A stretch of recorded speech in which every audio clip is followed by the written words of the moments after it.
Hi, Debbie Chu here from Chew on Vegan, and welcome back to my kitchen. Today I'm going to be making a green bean casserole, which is a pretty much standard at most Thanksgivings. But this one's going to be veganized, and it's going to be really delicious. It's also going to be gluten-free.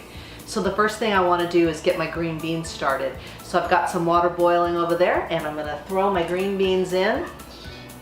And I've got, I don't know, quite a bit. I got like a 12-ounce package of organic green beans, and I'm putting both those packages in.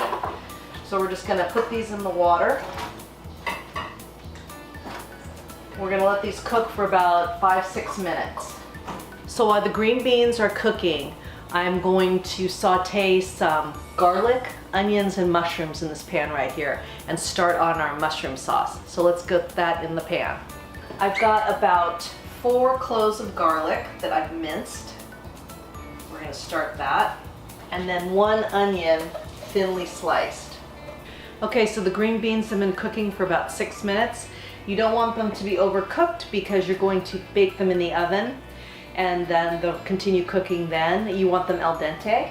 So right now, I'm going to drain these and run cold water over them to stop the cooking process. Okay, beans are all drained and just waiting for us. So the onions and the garlic have sauteed for a few minutes, and now I'm going to add the mushrooms. I have one 8-ounce package of cremini mushrooms that I've thinly sliced. So we've let the mushrooms cook down a bit, and now I want to add some seasoning. I want to add some pepper and a little bit of cayenne pepper. So black pepper, just a little bit, just enough to give it a little heat. Now we're going to add in some vegetable broth, about 3/4 of a cup. And I'm going to do about 3/4 cup of soy milk. You can use any kind of nut milk that you like. Give it a little shake. This is going to add some creaminess. And we're going to let this reduce down for a little bit. Okay, so it's reduced down a bit. And I think I want to add some of my favorite nutritional yeast. I just love the flavor. This is optional. If you don't care for the taste, then don't add it, but I like it. I put it in a lot of my recipes. And then we're going to thicken this up with a little cornstarch and water, just to make it a little bit creamier. So we'll let this thicken up a bit, and then we'll be ready to put this together and put in the oven. Also at this point, you want to taste it and make sure it doesn't need any salt or pepper. I added a little bit more salt. Once you start putting the liquids in, you might have to adjust that, so just be sure that you give it a taste. So let's put our green beans in, and we'll get these coated. And then we're going to put it into a baking dish that I've sprayed with a little bit of coconut oil, and we're going to bake for about we're going to bake it at 450 degrees for about 15-20 minutes.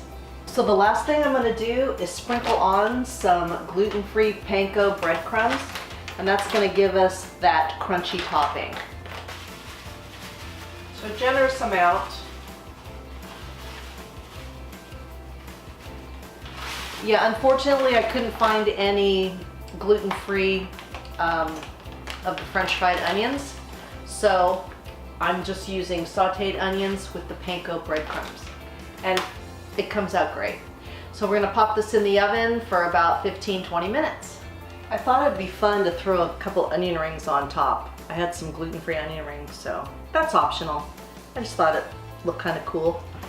One word of advice, I would have cut my green beans up smaller, so FYI. You might want to cut your green beans up a little bit more manageable, so let's give it a try. This will be a mouthful.